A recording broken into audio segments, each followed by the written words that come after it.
ప్రభవం నీవే, ప్రళయం నీవే, అల్ఫయు నీవే, ఓమఘయు నీవే, విలయం నీవే, స్థిర నిలయం నీవే, గగనం భువనం సకలం నీవే, జగతిని నడిపే జ్యోతివి నీవే, సమరం అమరం సర్వము నీవే, అన్ని నామాలు ప్రణమిల్లే సర్వోన్నత నామం నీవే,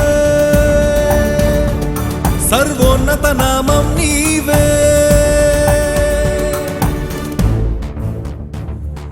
సర్వలోక న్యాయాధిపతి, సర్వలోక న్యాయాధిపతి, సర్వలోక న్యాయాధిపతి, సర్వలోక న్యాయాధిపతి, సర్వలోక న్యాయాధిపతి వాకిట నిలిచియున్నాడు. జనములందరికి ఫలమిచ్చుటకు తీర్పు తీర్చబోతున్నాడు. సర్వలోక న్యాయాధిపతి వాకిట నిలిచియున్నాడు.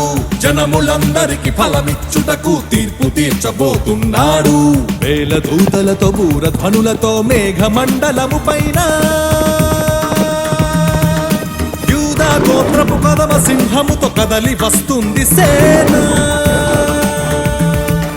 క్రీస్తు న్యాయపీఠం ఎదుట ప్రత్యక్షం కావాలందరూ, క్రీస్తు న్యాయపీఠం ఎదుట ప్రత్యక్షం కావాలందరూ.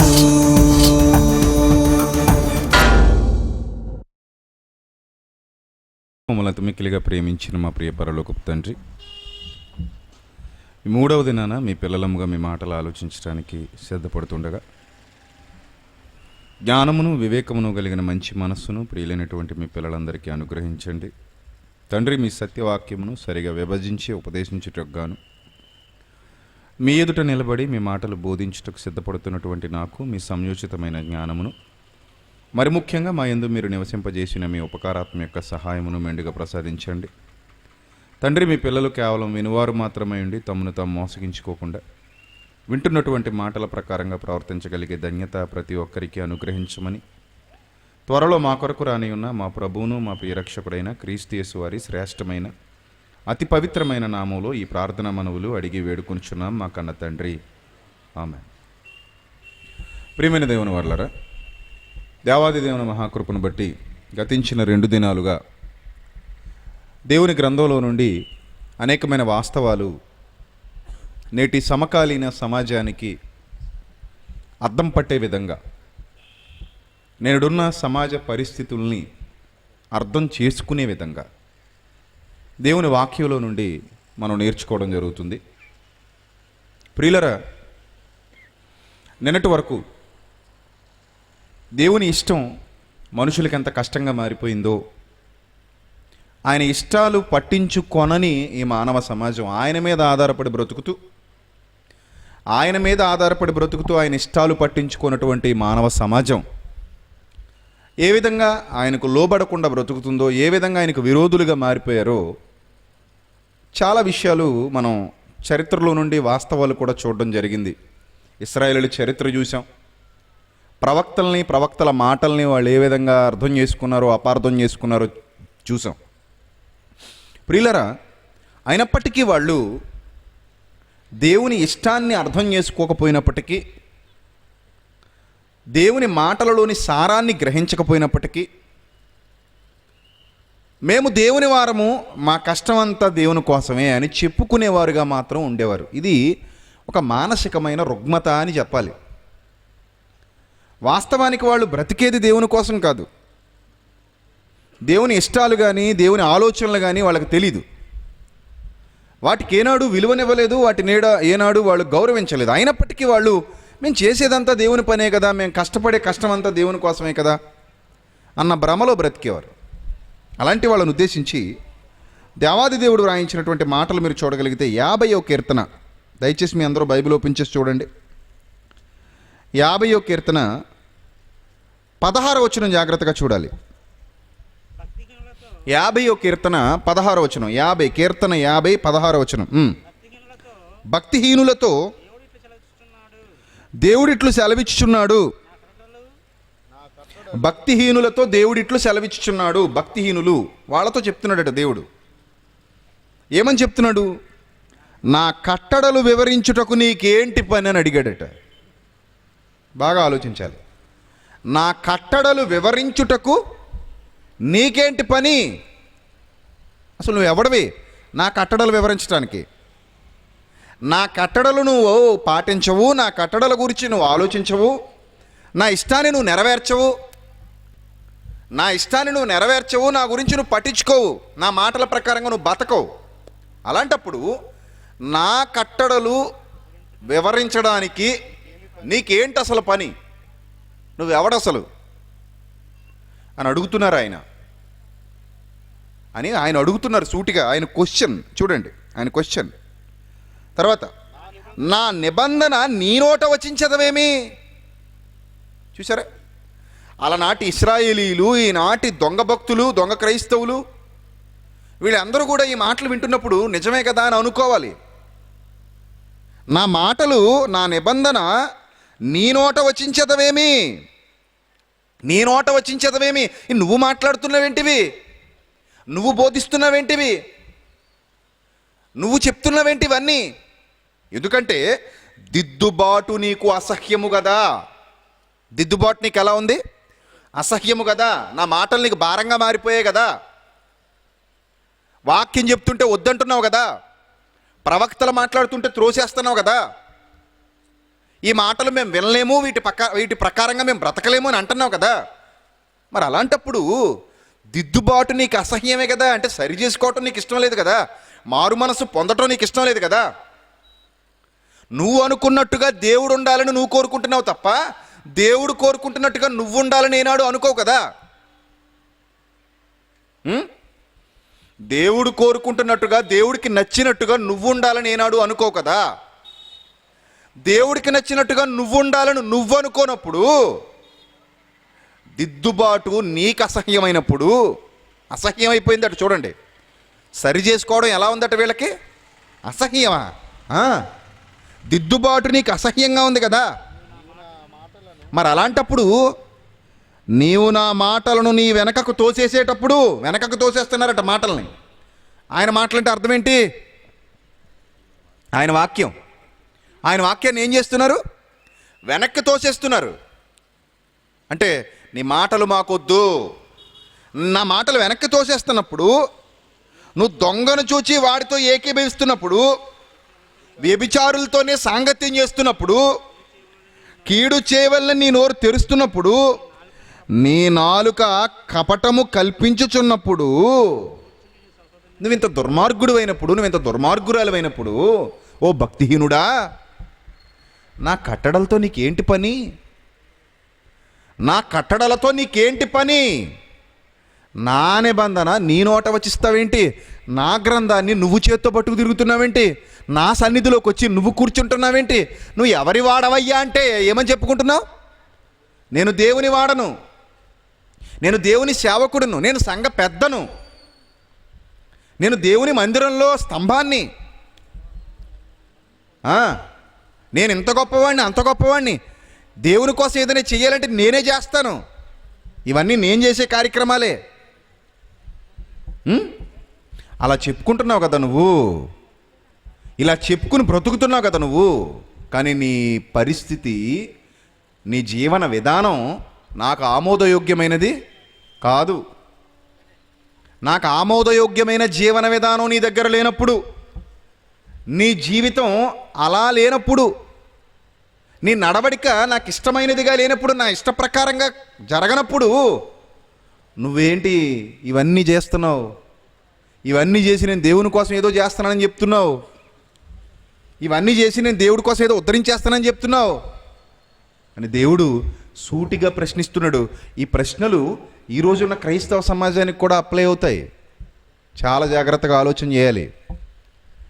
ఈరోజున్న క్రైస్తవ సమాజానికి కూడా ఇలాంటి ప్రశ్నలు అప్లై అవుతాయండి. ఎందుకు అప్లై కావు? వాళ్ళ బ్రతుకులు ఇలా ఉన్నప్పుడు, వాళ్ళ బ్రతుకులు బాగా లేనప్పుడు మేము దేవుని వారమని చెప్పుకోవడం ఏంటి? అంతవరకు కరెక్ట్ అది?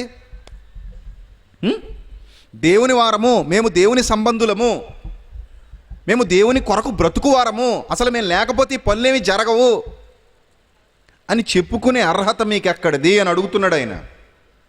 ఓ భక్తిహీనుడా, మొదలెట్టడమే ఏమన్నాడు? మొదలెట్టడమే ఏమన్నాడు? భక్తిహీనుడా, భక్తి లేని హీనుడా, దుర్మార్గుడా, భక్తి లేని నీవు, భక్తిహీనుడవైన నీవు నా కట్టడలతో నీకేంటి అసలు పని? దిద్దుబాటు నీకు అసహ్యమైనప్పుడు, దిద్దుకోవడం నీకు ఇష్టం లేనప్పుడు నా కట్టడలతో నీకేంటి పని?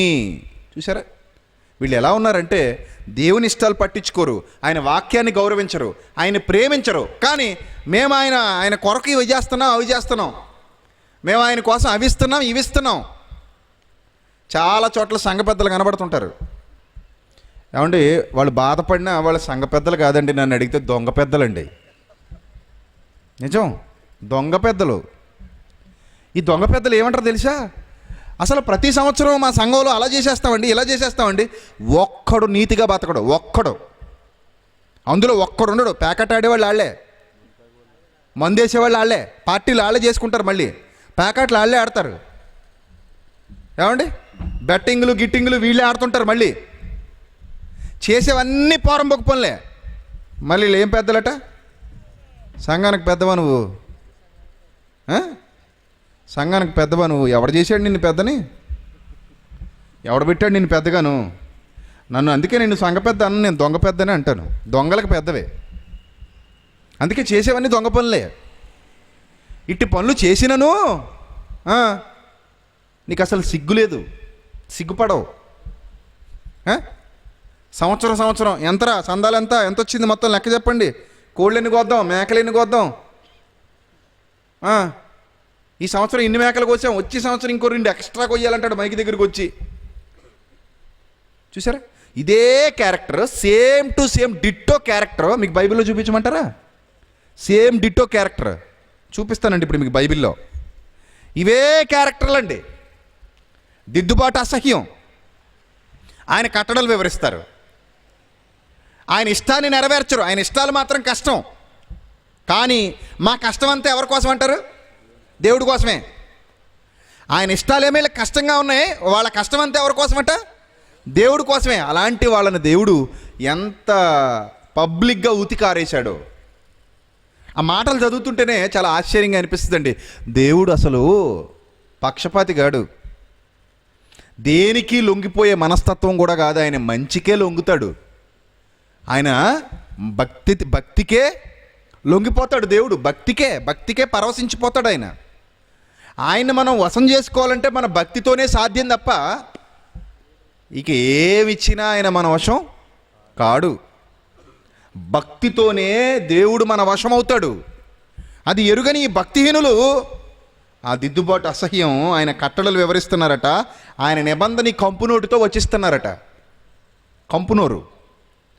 అందుకే కింద అది కంపునోరు అన్నాడు చూడండి. కీడు చేయవలని నీవు నోరు తెరుచుచున్నావు. 19వ వచనం. కీడు చేయవలని నీవు నోరు తెరుచున్నావు, అది నాకు ఇష్టం కాదు. నీ నాలుక కపటము కల్పించున్నది, అది నాకు ఇష్టం కాదు.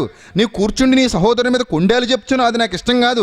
నీ తల్లి కుమారుల మీద అపనిందలు మోపుచున్నావు, అది నాకు ఇష్టం కాదు. ఇట్టి పనులు చేసినను, ఇట్టి పనులు నీవు చేసినను, ఇట్టి పనులు నీవు చేసినను నేను మౌనినై ఉంటిని, అందుకు నేను కేవలం నీలాంటోడిని నువ్వు అనుకుంటున్నావు. చూసావా, దేవుడు నన్ను అడగలేడు, భయం. చూసారా, చాలామందికి జీవపడం ఉంటుందండి. నేను ఏం చేసినా అవతల నన్ను అడగలేడు అనుకుంటాడు. నన్ను అడగలేడు, అతనికి అంత ధైర్యం లేదు అనుకుంటాడు. కానీ మౌనంగా ఎందుకున్నాడో వీడికి తెలియదు. మౌనంగా ఉన్నంత మాత్రాన అవతలుడు బలహీనుడని ఎప్పుడు అనుకోకూడదు. నేను తప్పు చేసినా, నేను ఏం చేసినా అవతలోడు నన్ను అడగలేకపోతున్నాడు, అది నాకు గొప్పతనం అని అనుకుంటున్నాడు మనిషి. అందుకే దేవుడు కూడా అంటున్నాడు, నువ్వు మనుషుల్ని ఎలాగ అనుకున్నావు, నన్ను కూడా అలాగే అనుకున్నావు నువ్వు. అందుకేనండి సినిమాలలో ఎక్కువ డైలాగులు వింటూ ఉంటారు చూసారు మీరు. ఏమని? దేవుడు దిగొచ్చినా నిన్నే కాపాడలేడురా అంటాడు. దేవుడు వచ్చినా లెక్క చేయను, దేవుణ్ణైనా ఎదిరిస్తాను. ఏంటి నీ కోసం ఎవరినైనా ఎదిరించేస్తాడట. ఏంటి ఆ పిల్లని పెళ్లి చేసుకోవడానికి దేవుణ్ణి ఎదిరించేస్తావా? దేవుణ్ణైనా ఎదిరించేస్తాను. మీ నాన్నో లెక్క, మీ అమ్మో లెక్క. అసలు నువ్వు ప్రేమించిన పిల్లని అలా తయారు చేసింది ఎవరో తెలుసా? నువ్వు ఎవరినైతే ఎదిరించేస్తానన్నావో ఆయనే. సర్లే కానీ నీ అస్థిపంజరం మీద మాంసాన్ని పేడ ముద్దలు అద్దినట్టు అద్దింది ఎవడో తెలుసా? నీ అస్థిపంజరం మీద మాంసాన్ని గట్టిగా ఉంటే మొత్తం సీరేస్తే ఎంత మాంసం ఉంటుంది నీకు? మొత్తం సీరేస్తే అక్కిట్లో వేసేస్తే అస్థిపంజరం తీసేస్తాం కాబట్టి ఒక 25 కేజీలు తూగుతావేమో. ఆ 25 కేజీలు నీకు అంటించింది ఎవరో తెలుసా? నీకు ప్లాస్టరింగ్ చేసిన మేస్త్రి ఎవరో తెలుసా? ఆయనే. నువ్వేం చేసేస్తావట? ఈ శివుడు ముక్కు కోసం ఈ సింపుడు జుట్టోడు దేవుణ్ణి ఎదిరించేస్తాడట. దేవుణ్ణైనా ఎదిరించేస్తాను నేను. అసలు ఇంక అంతా ఇంత కాదు. ఇంక అక్కడ చూసారు, ఇలాంటి నీచమైన స్వభావం వీళ్ళలోకి వచ్చేసి నేను మౌనంగా ఉన్నాను కాబట్టి కేవలం నీలాంటోడు అనుకున్నావా? నేను మౌనంగా ఉన్నాను కాబట్టి నీకు భయపడిపోతున్నాను అనుకున్నావా? నేను మౌనంగా ఉన్నాను కాబట్టి నిన్ను చూస్తే దడక్కి వణికిపోతున్నాడు దేవుడు అనుకుంటున్నావా? దేవుడే కదండి. ఏంటండి దేవుడండి? చీపు దేవుడండి. మనం ఏం చెప్తేనే ఆయన వింటాడు. మనం ఏం చెప్పినా ఆయన వింటాడు. మనం ఏం చేసినా ఆయన పట్టించుకోడు. మనం ఏం చేసినా ఆయన అడ్జస్ట్ అయిపోతాడు. అందుకని కేవలం నీ వంటి వాడనని, నేను నీ వంటి వాడనని నీవు అనుకుంటివి. అయితే నీ కన్నులు ఓపెన్ చేసి మూయకుండా, పోలీసులు ట్రీట్మెంట్ ఇచ్చేటాడు కన్నులు మూస్తే కొట్టుడు, మళ్ళీ మామూలు కొట్టరు. నిద్రపోవడానికి లేదు రోయ్ ఉండలాగంటారు. అప్పుడు నీ కన్నులు తెరిచి ట్రీట్మెంట్ ఇస్తాను. ఈ సంగతులను నేను వరసగా ఉంచి నిన్నేం చేస్తాను? గద్దించదను. దేవుని మరచువారలారా దీన్ని ఒక్కసారి యోచించుకొనుడి. దేవుని మరచువారలారా దీన్ని యోచించుకొనుడి. లేని ఎడల నేను మిమ్మల్ని చీల్చివేయుదును, తప్పించువాడెవడును లేకపోవును. It's a warning, God's warning. దేవుని హెచ్చరిక. ఏమండి, ఈ హెచ్చరికలు వాళ్ళకి తెలియక వాళ్ళు ఏమనుకుంటున్నారంటే దేవుని సంఘంలోనే ఆటలు, దేవుని సంఘంలోనే పనికిమాలిన పనులు, దేవుని సంఘంలోనే పిచ్చి పిచ్చి వేషాలు. ఏమండి, అందుకే చాలామంది కొన్ని సంఘాల్లో అనుకోండి సేవకుల్ని మార్చేస్తారు. తెలుసా మీకు? ఈ దొంగ పెద్దలే. ఈ దొంగ పెద్దలు అందరూ కలిసి సేవకులు ఏం చేస్తారు అనుకున్నా? పో, అసలు నువ్వు ఉండడానికి వీల్లేదు ఇక్కడ. నువ్వేంటి మాకు వ్యతిరేకంగా చెప్తున్నావు? ఎలక్షన్ మాది, సెలక్షను మాది, కలెక్షన్ కూడా మాదే. అర్థమైందా? ఎలక్షను మాదే, సెలక్షను మాదే, కలెక్షను మాదే. ఏం చేసినా మేమే చేయాలి. కాబట్టి నువ్వు మాకు ఎదురు చెప్పడానికి లేదు. అలాంటి వాళ్ళు ఉన్నారండి. అలాంటి దొంగ పెద్దలు ఈరోజు సంఘాన్ని పాడు చేశారండి. వాళ్ళతో కుమ్మక్కైపోయినటువంటి దొంగలు కొంతమంది సంఘాన్ని నాశనం చేసేసారండి. ఇంకా వాళ్ళకి ఎంత చెప్పినా బుర్ర పనిచేయదండి. వాళ్ళకి బతుకంతా నీచమైన బ్రతుకే. దేవుడు పేరు చెప్పేసుకుంటారు. ఏం చేస్తున్నారా మీరు? దేవుడి కోసం చేసేస్తున్నామంటారు. ఇదే జబ్బు ఇశ్రాయేలీల్లో కూడా ఉంది. వాళ్ళు కూడా ఇలాగే అనుకునేవారండి. అందుకే దేవుడు చూడండి అసలు ఎంత కఠినమైన మాటలో చూడండి. యెషయా గ్రంథం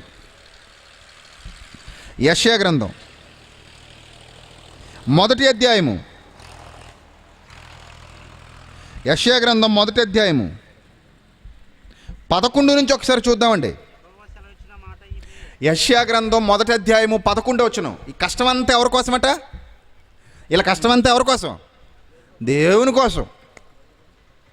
చూసారా, ఇలా కష్టమంతా దేవుని కోసం.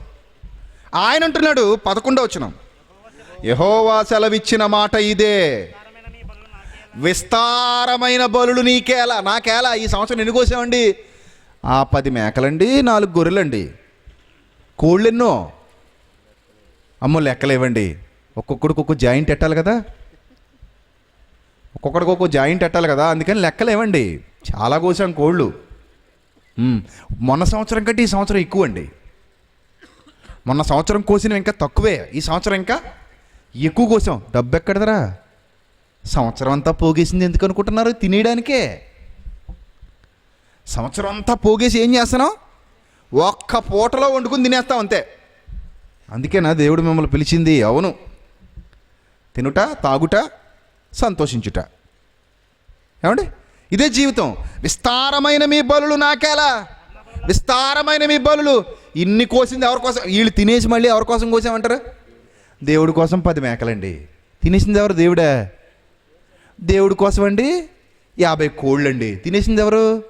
దేవుడా. నీ 50 కోళ్ళు తినేసింది పలావ్ చేసుకుని. ఇంకా నయ్యం రో, ఈ సాయంత్రం దేవుడి కోసం 4 కేసులండి అనలేదు. అక్కడ సంతోషించాం, దండం మీకు. ఇక్కడితో ఆగారు. సాయంత్రం మళ్ళీ 4 కేసులు తెచ్చుకుని దేవుడి కోసం అండి 4 కేసులు అన్నాం అనుకో, అది ఇంకా బాగుంటుంది భక్తి. అక్కడికి వెళ్ళేసరికి అర్థమైపోద్దిలే, ఇది మాత్రం మా కోసమేలండి. ఎందుకంటే దేవుడు డైరెక్ట్గా చెప్పేస్తాడు ఈ వద్దని. ఈ వద్దని దేవుడు డైరెక్ట్గా చెప్పేస్తాడు. అయితే దేవుడు చెప్పాడన్న సంగతి తెలిసే వీళ్ళకి తెలిసండి. నన్ను ఒకసారి ఒక చోట క్రిస్మస్కి పిలిచారండి, వెళ్ళానండి. నాకు లోపల భోజనం పెడుతున్నారండి, తింటున్నాను. ఈలోగా కుర్రగాళ్ళు, ఆ సంఘం యూత్గాళ్ళు ఏమండి, వాళ్ళు ఏం చేశారు తెలుసా? 2 కేసులు తెచ్చేసుకున్నారు, బీర్ కేసులు సందులో పెట్టేసుకున్నారు ఆ పక్కన. ఒరే వీళ్ళు ఏట్రా చేస్తున్నారా, ఏం తెచ్చారు వీళ్ళు, ఏంటివి అంటే బీర్లు అట్టండి. ఎందుకు? నా ప్రసంగం అయిపోయాక అవి ఓపెన్ చేస్తారట. అమ్మ దొంగల్లారా అనుకున్నాను. మొత్తం ఏకుడే ఏకుడు. మళ్ళీ నన్ను పిలవరు, నాకు తెలుసు. ఆడ పిలవాలన్న ఆలోచన నాకు లేదు. మీరు పిలవడం ఏంట్రా గుడ్డు అసలు నన్ను. నేను ఉండగా మీకు ఎంత ధైర్యం రా, తెచ్చుకుని అక్కడ పెట్టేసుకుని. అసలు మీకు ఎంత ధైర్యం రా అనిపించింది నాకు. అంటే అయిపోయారు మీరు అంతే. ఇంక మళ్ళీ జీవితంలో మీ మొహాలు ఎత్తుకోకూడదు, సిగ్గుతో చచ్చిపోవాలి. యూట్యూబ్లో ఉందా ప్రసంగం, క్రిస్మస్ ప్రసంగం. మళ్ళీ స్టేజ్ డెకరేషన్లు బాగా అదరగొట్టేశారు. మళ్ళీ ఎప్పుడు నా మొహం చూడలేదు వాళ్ళు.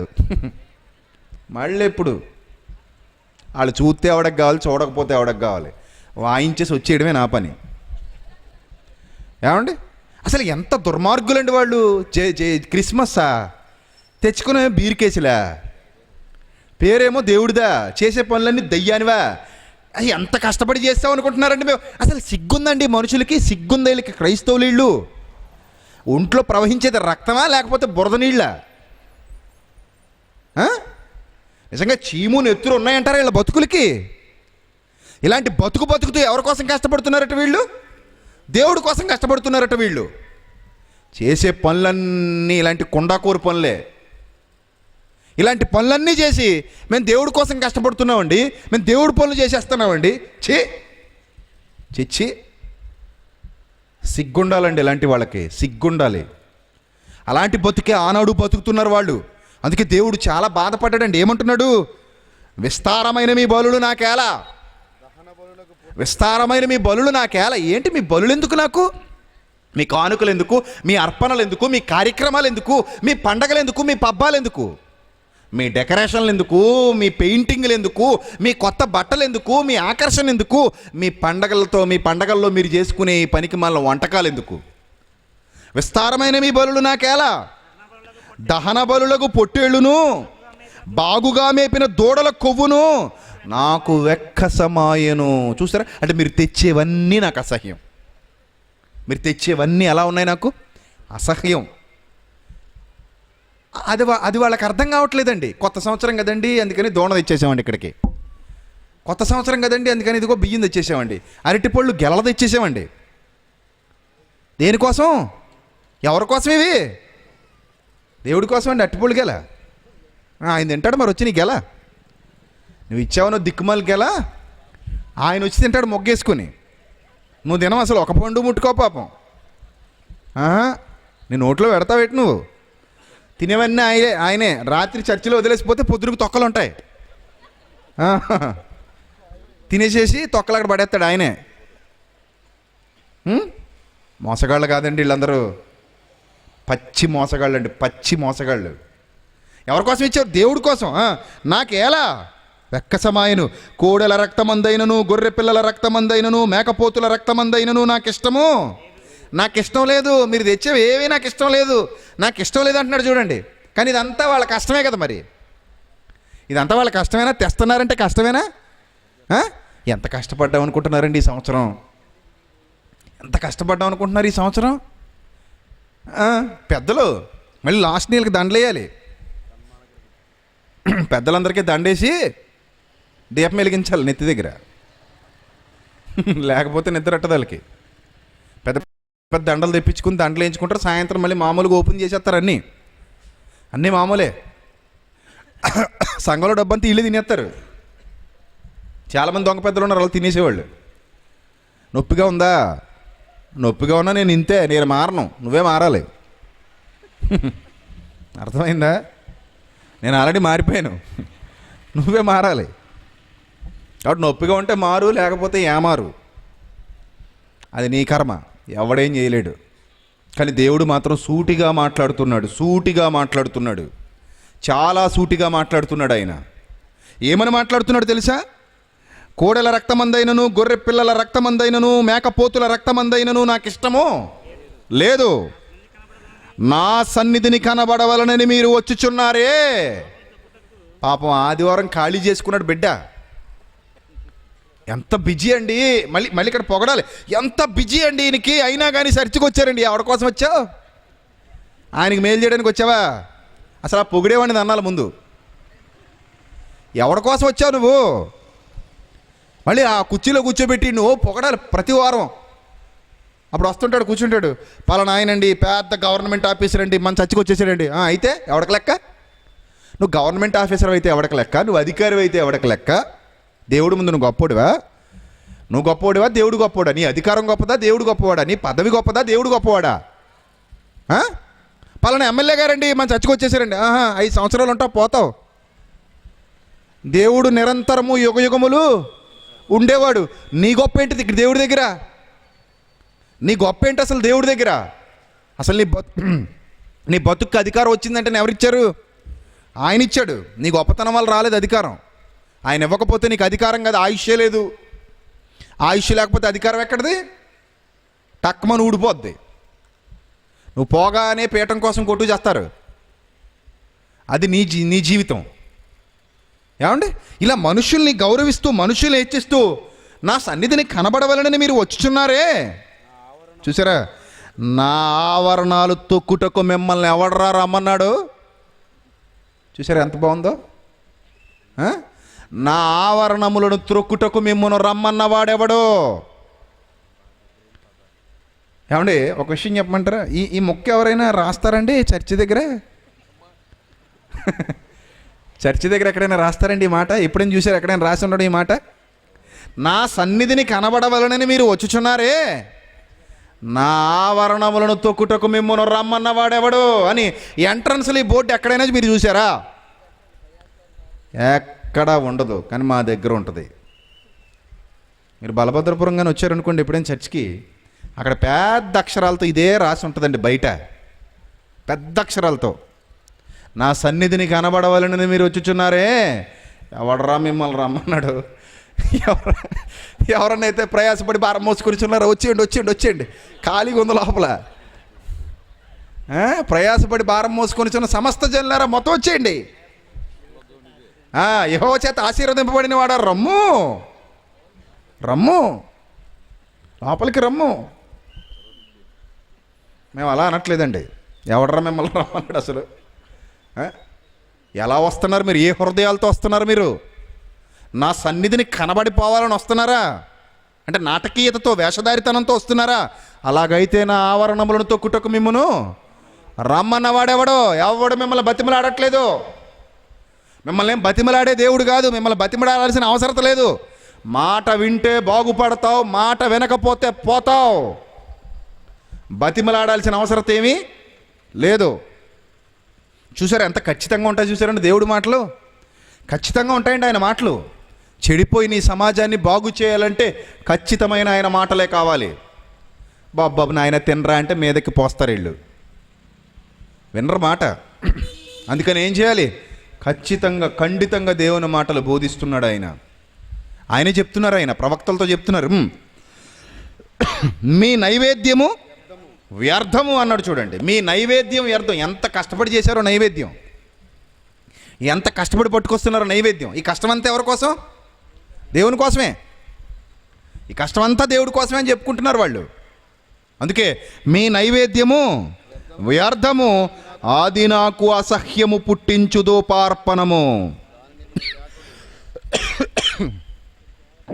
అది నాకు అసహ్యము పుట్టించు ధూపార్పణము. తర్వాత ఏమంటున్నాడు? దానినికను తేవద్దు అంటున్నాడండి. ఎవరైనా తేవద్దు అంటారండి? ఎవరైనా ఇస్తానంటే వద్దంటారా? ఇస్తానంటే వద్దంటారా? దేవుడు వద్దంటాడండి. మనుషులు అనుకోండి, ఎంత దుర్మార్గుడైనా వచ్చి కానుకిస్తాడు అనుకో, ఇచ్చేయి అంటాడు. దేవుడైతే నీ బతుకు బాగాలేనప్పుడు నీ కానుక నాకెందుకు? నీ బతుకు బాగోలేనప్పుడు నువ్వు ఇచ్చే నైవేద్యం నాకెందుకు? నీ జీవితం బాగోలేనప్పుడు నీ అర్పణలు నాకెందుకు? కాబట్టి ఇవి నాకు అవసరం లేదు, తీసుకెళ్ళిపో. తేవద్దంటున్నాడండి. దానినికను తేకండి. తర్వాత 14వ వచనం. తర్వాత కిందకి చదవండి. అమావాస్యయు విశ్రాంతి దినమును సమాజ కూట ప్రకటనమును జరుగుచున్నవి. రేపు కూటమండి, అందరూ వచ్చేయండి, ప్రకటన జరిగిపోయింది. ఎల్లుండేమో పలానా వాళ్ళ ఇంట్లో కూటమండి, అందరూ వచ్చేయండి, ప్రకటన జరిగిపోయింది. ఏమండి, ఈ ప్రకటనలు జరుగుతున్నాయట. అయితే దేవుడు అంటున్నాడు, పాపులు గుంపు కూడిన ఉత్సవ సమాజమును నేను ఓర్చజాలను అన్నాడండి. అంటే ఈ ప్రకటనలు చేసుకున్న వాళ్ళు అందరూ సమాజంగా కూడుకుంటుంది, అందరూ ఎవరట? పాపులు గుంపు కూడిన ఉత్సవ సమాజమును నేను ఓర్చజాలను. నేను ఇలాంటివి ఓర్చుకోలేను. మీ క్యారెక్టర్స్ బాగోలేనప్పుడు, మీ జీవితాలు బాగోలేనప్పుడు మీరందరూ కూడుకోవటం వల్ల ఉపయోగం ఏముంది? దేవుని సన్నిధికి వచ్చి దేవుని సన్నిధిలో కూర్చుని పాటలు పాడి కానుకలేసి అర్పణలు అర్పించేసుకుని మేమంతా ఒక టీం అని చెప్పుకుని బయటికి వెళ్ళి మీ బ్రతుకు ఆయనకు విరోధంగా, ఆయన ఇష్టానికి వ్యతిరేకంగా ఉన్నప్పుడు దానివల్ల యూజ్ ఏముంది? దానివల్ల ప్రయోజనం ఏముంది? దానివల్ల ఎవరికి ప్రయోజనం? దేవుడు దానిని హర్షించేవాడు కాడు. మీరు ఆయన మాటలు ఇప్పుడు సరిగ్గా చదివి ఉండరు. అందుకే మీకు ఏమనిపిస్తుంది అంటే దేవుడు పర్లేదండి, అడ్జస్ట్ అయిపోతాడు అనుకుంటారు. అసలు అడ్జస్ట్ అవ్వడండి ఎక్కడ కూడా. ఆయన మాటలు మీరు సరిగ్గా చదివితే అవుట్లు పేలిపోయినట్టు ఉంటాయి సీటు కింద. అలాగే ఉంటాయి ఆయన మాటలు. ఆయన ఎక్కడ అడ్జస్ట్ అయ్యే మనిషి కాదు, అడ్జస్ట్ అవ్వడానికి ఆయన మనిషి కాదు. దేవుడు ఏమై ఉన్నాడు? ఆత్మయ్య ఉన్నాడు. అర్థమవుతుందా? చూడండి, ఆ తర్వాత ఏమంటున్నాడు? మీ అమావాస్య ఉత్సవములను నియామక కాలములను నాకు హేయములు. మీ ఉత్సవాలన్నీ నాకు ఎలా ఉన్నాయి? హేయములు. మీ ఉత్సవాలన్నీ నాకు హేయములు. మీ పండగలు నాకు హేయములు. మీరు చేసే కార్యక్రమాలు నాకు హేయములుగా ఉన్నాయి. కారణం, మీ బ్రతుకులు బాగులేనప్పుడు మీరు ఏం చేసినా అది నాకు హేయమే. అవి నాకు బాధాకరములు అన్నాడు. చూడండి, ఇంత కష్టపడిపోతే ఆయనకి ఎలా ఉందట? బాధాకరం. మనుషులు ఏమంటారు చెప్పండి? దేవుని కోసం ఎంత కష్టపడ్డారండి బిడ్డలు అంటారు. దేవుని కోసం అండి ఎంత చేశారండి? సాంబారు గుట్టగుట్టలండి, అన్నం పెద్ద పెద్ద డేకిసాలతో తెచ్చేవారండి సాంబారు. ఏమి కూరలండి, ఏమి సాంబారండి. ఈ మధ్యకాలంలో చాలామంది సభలకి వెళ్ళి వచ్చి ఎలా జరిగాయి సభలంటే సాంబార్ చాలా బాగుందండి అంటున్నారు. ఏం బాగుందట? సాంబార్ బాగుందా? ఇంకేం బాగుంది? అమ్మో అన్నం అండి గుట్టలు పెట్టేశారండి. గుంటూరు వెళ్ళామండి, గుట్టలండి అన్నం బ్యాన్ల మీద తెచ్చేసేవారండి సాంబారు. తాగేసా బాగా డేగిసాలతో సాంబారు? తాగేసానండి. మరి ఏం పట్టుకోలేదేంటి? ఏం పట్టుకోలేదండి, తాగేసి వచ్చేసాను అంతే అండి. అయిపోయిందా? అయిపోయింది. ఇంకేంట్రా? ఇంకేముంది సభల్లో? ఇంకేముందండి బాబు? ఎన్ని బొమ్మలండి, ఎన్ని దుకాణాలండి, ఎన్ని టెంటలండి, ఎంతమంది మనుషులండి, అసలు ఇసకేస్తే రాలరండి. సరే ఇంకేముంది? అంతే అండి. ఇంకేముంటుంది? మా దినం, మా పిండ కూడా అంతకు మించి అక్కడ ఏమీ ఉండదు. అక్కడతో అయిపోయింది అంతే. మరి వాక్యం మాట ఏంటండి? వాక్యం అదేటండి? అది ఎక్కడ ఉంటుందండి? సభల్లో వాక్యం ఉంటుందండి. మీరు ఇంకా అప్డేట్ అవ్వలేదా? సభల్లో వాక్యం అనేసి చాలా కాలం అయింది. నీకు అస్తమాను వాక్యాలు ఏం చెప్పుకుంటామండి? సాంబార్ వైపు చూడండి సరదాగా, అన్నం గుట్టలు చూడండి, సాంబార్ చూడండి. అదండి జీవితం అంటే. అది జీవితం అంటే. ఎక్కడికైనా వెళ్ళినప్పుడు ఇంక ఇది వాక్యం, అసలు వాక్యం అది మీరు చాలా అప్డేట్ అవ్వాలండి బాబు. మీరు ఇంకా వెనకబడిపోయారు. మేము ఇప్పుడు వాక్యాలు ఎప్పుడో మానేసాం. మేము అంతా తోసుకోవటానికి అలవాటు పడిపోయాం. మేము వేదిక ఎక్కేస్తామండి, 10 మందిని తోసేసుకుంటాం, వెనకబడిపోతాం, డెప్పు ముగ్గిపోద్ది. ఆ తర్వాత మళ్ళీ లేపుతారు, మళ్ళీ తోసేస్తుంటారు, మళ్ళీ లేపుతారు, మళ్ళీ తోసేస్తుంటారు, సభ అయిపోద్ది. తోయించుకునే వాళ్ళందరూ రండి అని పిలుస్తారు మా అయ్యగారు. మేము పరిగెత్తి ఎక్కేస్తాం వేదిక మీదకి. ఆయన టచ్ అంటారు, మేము పుచ్చిపోయిన వంకాయల్లా కింద పడిపోతాం. ఆ తర్వాత అయిపోయిందండి, ఇంక వాక్యాలు ఏముండవండి మా బతుకులకి, అంతేనండి. ఆహా, ఇవి నేర్చుకున్నారు ఈ మధ్య, బాగా అప్డేట్ అయ్యారు చాలా. మేము ఎప్పటికప్పుడు ఇలాగ అప్డేట్ అవుతూనే ఉంటాం. మరి దేవుడికి అసహ్యం రాదా? దేవుడికి అసహ్యం కలగదా? ఇలాంటి వాళ్ళని చూస్తే అసహ్యం పుట్టింది. అందుకే ఏమంటున్నాడు, అవి నాకు బాధాకరములు, మీరు చేసే పనులన్నీ బాధగా ఉన్నాయి నాకు. వాక్యం లేనప్పుడు ఇవన్నీ ఎవరికి కావాలి? నీతిగా బతకనప్పుడు ఇవన్నీ ఎవరికి కావాలి? నా మాటలకు గౌరవించినప్పుడు ఇవన్నీ ఎవరికి కావాలి? నా మాటల మీద మీకు గౌరవం ఉందా? లేదు. నా మాటల ప్రకారంగా మీరు ప్రవర్తిస్తున్నారా? లేదు. వాటిలో దేన్నైనా స్వీకరిస్తున్నారా? లేదు. ఏమీ స్వీకరించినప్పుడు మీ బతుకిలా తగలడ్డప్పుడు ఎవరికి కావాలి? ఇవన్నీ ఎవరికి కావాలి? అవి నేను సహించలేకపోతున్నాను. చూసారా, వాటిని సహింపలేక విసుగెత్తిపోయానన్నాడండి దేవుడు. చదివారండి మాటలు? ఇప్పుడే మీరు రాసుకుంటారు గోళ్ళ మీద ఇలాంటివి. మీ ఇళ్లలో ఉంటాయా రేడియం స్టిక్కర్లు ఇలాంటివి? ఇవి ఉండవు మనకి. ఇవి ఉండవు. నా గిన్నె నిండి పొర్లి పొంగి ఎక్కడికో పోతుంది కొట్టుకుని. ఇవైతే రాసేసుకుంటారు. మీకు రీలు బాగాలేదురా దిద్దుకోండి అంటే మేము అలాంటివి రాసుకోమండి, మాకు పడవ. ఇవి కారం ఎక్కువైపోయింది, మాకు తీయగా ఉండాలి ఎప్పుడును. ఏమండి చూడండి ఏం చెప్తున్నాడు, మీరు చేసే పనులు నాకు బాధాకరములు, వాటిని సహింపలేక విసికి ఉన్నాను.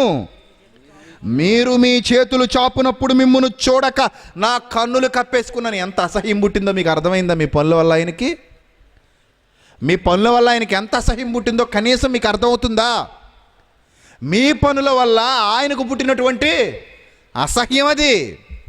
మీ పనుల వల్ల ఆయనకు పుట్టిన అసహ్యం. అందుకే ఏం చేశాడట, కన్నులు మూసేసుకున్నాను నేను, నా కన్నులు మూసుకున్నాను. మీరు బహుగా ప్రార్థన చేసినను నేను వినను. చూసారా? అదేంటండి మరి 24 గంటల అవసరతలు అన్నారు మా వారు. మీ వారు అలాగే అంటారు. ఇది 24 గంటలు ఫోన్ ఆన్లో ఉంటుంది అన్నారు కదండి. ఆయన ఫోన్ ఆన్లో ఉంటుంది, ఆయన మాత్రం స్విచ్ ఆఫ్ చేస్తాడు ఎప్పుడో. నెట్వర్క్ కూడా రాదు. మీరు కాల్ చేసిన సబ్స్క్రైబర్ అందుబాటులో లేరు అంటారు మీరు ఎప్పుడు చేసినా. ఎందుకంటే ఆయన ఎప్పుడో స్విచ్ ఆఫ్ చేశాను అంటున్నాడు. చూడండి, మీ బైబిల్లోనే ఉందా మాట, చూడండి ఏమంటున్నాడు. మీరు బహుగా ఎన్నిసార్లు ఫోన్ చేసినా నేను ఎత్తను, మీకు రింగ్ అవ్వదు, మిమ్మల్ని బ్లాకులో పెట్టేశాను.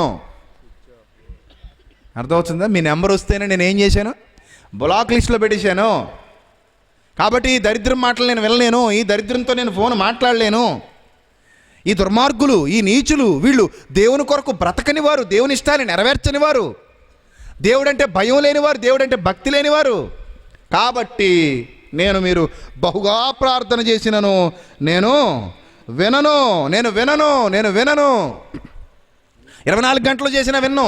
అలాగది ఇలాగదని గొలుసు ప్రార్థన, తాడు ప్రార్థన చేస్తావేమో, అయినా విన్ను, అస్సలు విన్ను. నువ్వు రాత్రి అంతా విసిగిస్తావేమో, అప్పుడు విన్ను. నీ క్రియలు బాగులేనప్పుడు నువ్వెంత ప్రార్థన చేసినా నేను వినను. కానీ ఇప్పుడు ప్రార్థనలు చేసే వాళ్ళందరూ ఎక్కువ మంది ఎవరో తెలుసా? క్రియలు బాగులేని వాళ్ళే. దేవుని ఇష్టాలు నెరవేర్చని వాళ్ళు ఎక్కువ ప్రార్థనలు చేసేస్తున్నారు. దేవుని కోసం బ్రతికేవాళ్ళు కాదు వాళ్ళు, దేవుని కోసం బ్రతికేవాళ్ళుగా లేరు వాళ్ళు. భయం లేదు, భక్తి జీవితం లేదు, యథార్థత లేదు, దేవుని పట్ల గౌరవం, ఆయన మాటల పట్ల విధేయత లేదు. మోసపోయి బ్రతుకుతున్నారు, తమ్మును తాము మోసం చేసుకుని బ్రతుకుతున్నారు, తమ్మును తాము మోసగించుకుంటూ బ్రతుకుతున్నారు. ఇవన్నీ మేము ఎవరి కోసం చేస్తున్నామని చెప్పుకుంటున్నారు, పైపెచ్చు దేవుని కోసమే చేస్తున్నామని చెప్పుకుంటున్నారు. ఎంత బాధాకరమైన పరిస్థితి ప్రియులారు ఇదంతా, ఎంత బాధాకరమైన పరిస్థితి ఇది, ఎంత మోసపూరితమైన ఆలోచన విధానం ఇది. కిందకు చూడండి ఏమంటున్నాడో, మీ చేతులు రక్తముతో నిండి ఉన్నవే. చేతులు ఎలా ఉన్నాయి? మీ చేతులు ఎలా ఉన్నాయి? రక్తముతో నిండి ఉన్నవే. మీ చేతులు రక్తముతో నిండిపోయాయి. మిమ్మును మీరు ఏం చేసుకోవాలి? కడుగుకొని శుద్ధి చేసుకొనుడి. మిమ్మును మీరు కడుగుకొని శుద్ధి చేసుకొనుడి. కడుక్కుంటున్నామండి ఎప్పుడైనా? అసలు కడుక్కుందామన్న ఆలోచన ఉందండి మనిషికి? మనిషికి కడుక్కుందామన్న ఆలోచన ఉందా? హృదయాన్ని శుద్ధి చేసుకుందామన్న ఆలోచన మనిషికి ఉందా? లేదండి. కానీ దేవుడు ఏం చెప్తున్నాడు తెలుసా? మిమ్మును మీరు కడుగుకొని శుద్ధి చేసుకొనుడి. మీ దుష్క్రియలు నాకు కనబడకుండా వాటిని తొలగింపుడి. మీ దుష్క్రియలు నాకు కనబడకుండా వాటిని తొలగింపుడి. మీరు తెచ్చేవి ఏమీ అడగట్లేదు ఆయన. నాకు అది తెచ్చేయండి, ఇది తెచ్చేయండి, బలులు ఇచ్చేయండి, నైవేద్యాలు ఇచ్చేయండి, అర్పణలు ఇచ్చేయండి అని అడగట్లేదు. మీ బ్రతుకు మార్చుకోండి. మొదట మీ బ్రతుకు మార్చుకోండి. మీ బ్రతుకు మార్చుకోకుండా ఇవన్నీ తెచ్చి నాకు ఉపయోగం ఏంటి? మీ బ్రతుకు మార్చుకోకుండా ఇవన్నీ చేసి నాకు ఉపయోగం ఏంటి? మీ బ్రతుకు మార్చుకోకుండా ఇవన్నీ తెచ్చి నన్ను ఏం మెప్పించేద్దాం అనుకుంటున్నారు? మీరు ఇచ్చే కానుకల కోసం మోసపోయి మీ చుట్టూ తిరగడానికి నేను ఏమన్నా గవర్నమెంట్ అధికారిని అనుకుంటున్నావా? లంచగొండ అధికారిని? బల్ల కింద నుంచి చేతులు పెట్టడానికి? ధనం ఇస్తే మోసపోవడానికి నేనేమన్నా లోక సంబంధిని అనుకుంటున్నావా? నువ్వు ఇచ్చే వాటి కోసం ఆశపడి నీ చుట్టూ కుక్క బిస్కెట్ల కోసం తిరగడానికి నేను ఏమైనా చిన్నవాడిని అనుకుంటున్నావా? నీలాంటి వాడిని అనుకుంటున్నావా? కాదు. చాలామంది మనసు ఇదేనండి. ఏదో విధంగా దేవుడిని మెప్పించేయాలంటే ఇది ఇచ్చేస్తే దేవుడు మెచ్చేసుకుంటాడు అనుకుంటున్నారు. ఇది ఇచ్చేస్తే దేవుడు మెచ్చేసుకుంటాడు. ఇచ్చేస్తే మెచ్చేసుకోవడానికి ఆయన ఏం లోక సంబంధి కాదయ్యా. దేవుడు నీ హృదయాన్ని చూస్తాడు, మర్చిపోకు. నీ హృదయాన్ని చూస్తాడు. నీ కష్టమంతా వృధాయే. నీ క్రియలు ఆయన ఎదుట సరి అయినవిగా లేకపోతే నీ కష్టమంతా వృధా. నీ క్రియలు ఆయన ఎదుట సరి అయినవిగా ఉంటే నువ్వేం చేసినా దానివల్ల నీకు ప్రయోజనం ఉంటుంది. నీ క్రియలు సరిగా లేనప్పుడు నువ్వేం చేసినా అదంతా ఏమైపోయినట్టు చెప్పండి? బూడిదలో పోసిన పన్నీరే. బూడిదలో పోసిన పన్నీరే. అంటే నీ కష్టం దేవుడి కోసం కాదు. అప్పుడు నీ కష్టం దేవుడి కోసం కాదు. ఇక్కడ ఇన్ని మాటలు చదువుకున్నాం. వీళ్ళ కష్టం అంతా దేవుడి కోసమేనా? ఫలితాన్ని ఇచ్చిందా వీళ్ళ కష్టం? వీళ్ళకి ఇవ్వలేదండి. ఎందుకంటే వీళ్ళ క్రియలు దిద్దుకోమంటున్నాడు. చూడండి, మీ చేతుల రక్తంతో నిండి ఉన్నవి. మిమ్మల్ని మీరు కడుక్కొని శుద్ధి చేసుకోండి. మీ దుష్క్రియలను కనబడకుండా వాటిని తొలగించండి. కీడు చేయుట మానండి. కీడు చేయుట మానండి. మేలు చేయ నేర్చుకోండి. నేర్చుకోవాలి మీరు. కీడు చేయుట మానాలి, మేలు చేయుట నేర్చుకొనుడి. న్యాయము జాగ్రత్తగా విచారించండి. హింసింపబడు వారిని విడిపించండి. తండ్రి లేని వారికి న్యాయం తీర్చండి. విధవరాలి పక్షంగా వాదించండి. ఇలాంటి క్యారెక్టర్స్ మీరు కలిగి ఉండాలి. కానీ మీరు ఇవన్నీ తెచ్చేస్తే నాకు వీటి యందు ఇష్టం లేదు, వీటిని నేను కోరుకోవట్లేదు, ఇవి నేను కావాలని మిమ్మల్ని పిలవట్లేదు, వీటిని ఆశించి నేను మిమ్మల్ని రమ్మని కోరట్లేదు, వీటిని ఆశించి నేను మిమ్మల్ని రమ్మని కోరట్లేదు. ఇంత ఖచ్చితంగా దేవుడు చెప్తున్నాడు. అయినా ఇశ్రాయేల్లో ఏం లేదు? మార్పు లేదండి. ఇశ్రాయేలీలో ఎవ్వరికీ మార్పు లేదండి. అసలు మార్పే రాలేదండి. వాళ్ళకి మార్పే రాలేదు. వాళ్ళ బ్రతుకుల్లో మారదామన్న ఆలోచనే లేదు. నిజం. ఎప్పుడు ఇవే వాళ్ళ స్వార్థం కోసం భక్తి, వాళ్ళ సంతోషాల కోసం భక్తి, వాళ్ళ ఆనందాల కోసం భక్తి అన్యజనుల్లో కనబడతా ఉంటుందండి ఈ విధమైన విధానం. దేవుడు పేరేమో దేవుడిది. రింబోలా అంతా ఎవరి కోసమో చెప్పండి? వీళ్ళ కోసం. పొద్దునుంచి ఎవరి కోసం అని చెప్తారు ప్రోగ్రామ్స్? దేవుడి సంబరాలండి, దేవుడి ఉత్సవాలండి, దేవుడు వండివి. రాత్రి అయ్యేసరికి అంతా అదే. డబ్బులు చల్లటాలు,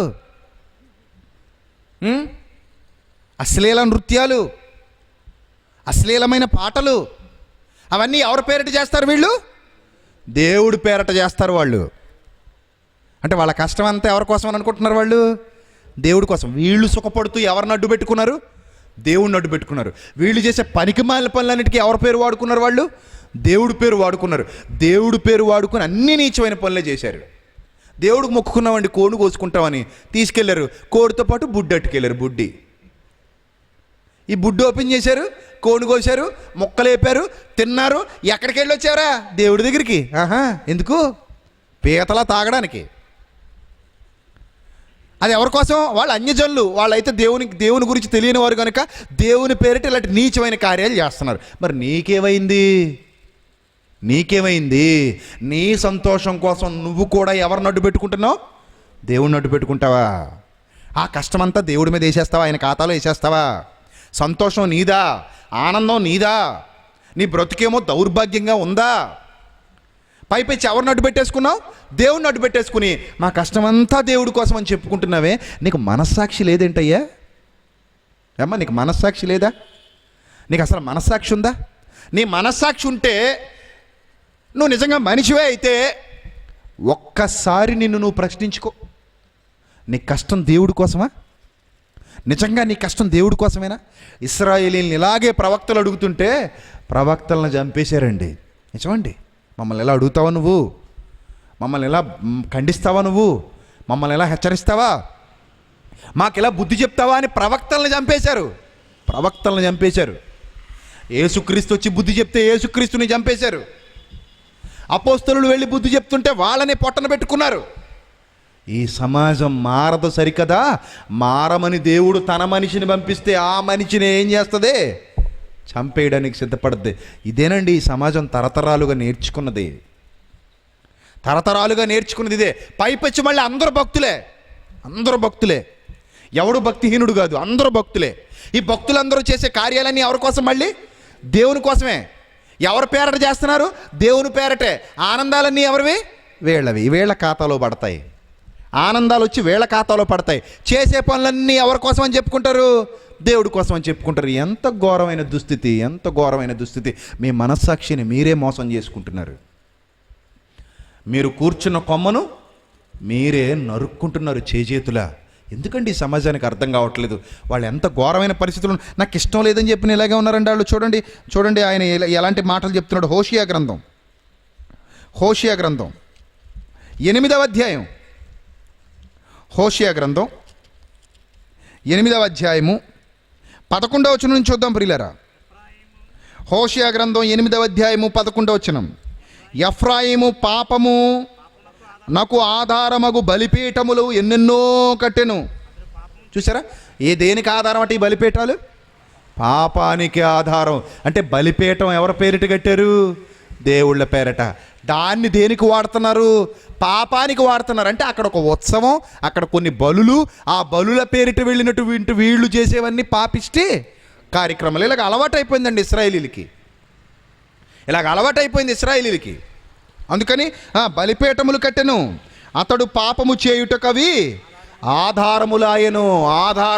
వ్యభిచారాలు అక్కడే, జారత్వాలు అక్కడే, తాగుళ్ళు అక్కడే, తిరుగుళ్ళు అక్కడే, మోసపు కార్యాలు అక్కడే, డబ్బులాట్లు అక్కడే, లాటరీ ఆటలు అక్కడే, పేకాట్లు అక్కడే.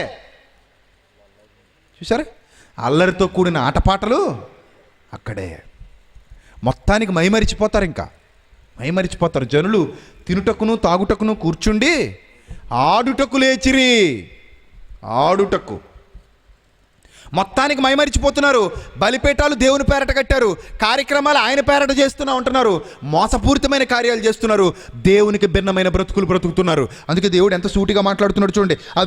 అతడు పాపము చేయుటకు ఆధారములాయను. నేను అతని కొరకు నా ధర్మశాస్త్రమును అంటే నా మాటలు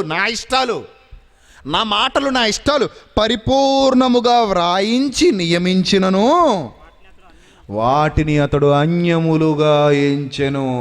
చూసారా? వాటిని అతడు ఎలా ఎంచాడట? అన్యములుగా ఎంచెను. అంటే ఇవి మాకు అవసరం లేదు, ఇవి మేము పట్టించుకోం, కానీ బలిపీఠాలు కడతాం, బలులు వేస్తాం, మా పాపానికి ఆధారమైన కార్యక్రమాలన్నీ అక్కడ జరిపించుకుంటాం. ఎవరి పేరిట చేస్తాం? దేవుని పేరిటే చేస్తాం. మరి ధర్మశాస్త్రం మాట ఏంటి? మాకు వద్దు. అందులో ఉన్న మాటలు ఏంటి? అవి మాకు వద్దు. అందులో ఉన్న ఆజ్ఞలు ఏంటి? అవి మేము ఎప్పుడో త్రోసేస్తాం. అంటే ఆయన నీతి ప్రకారంగా మీరు బతకం. మరి ఏం చేస్తారు? ఇదిగో ఈ కార్యాలు చేస్తాం, దేవుడి పేరిటే చేస్తాం.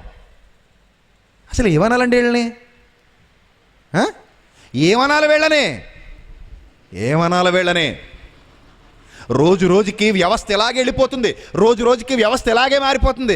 మారండయ్యా నెమ్మదిగా చెప్తే మారిపోతారు అనుకుంటున్నారా వీళ్ళు? రోగం బాగా ముదిరిపోయింది, కోసి ఆపరేషన్ చేసేయాల్సిందే. ముదిరిపోయింది రోగాలు బాగా ముదిరిపోయాయి. వాక్యం లేకపోయేసరికి, వాక్యాన్ని ఉన్నదన్నట్టుగా ప్రకటించకపోయేసరికి, సరైన వాక్యపు బోధన లేకపోయేసరికి చాప కింద నీరులా మెత్తగా ప్రసంగాలు చేస్తుంటే ఒక్కొక్కడు ఎలా మారిపోయాడు తెలుసా? భయంకరులుగా మారిపోయారండి. బండబారిపోయిన హృదయాలండి, కరుడుగట్టిన హృదయాలండి.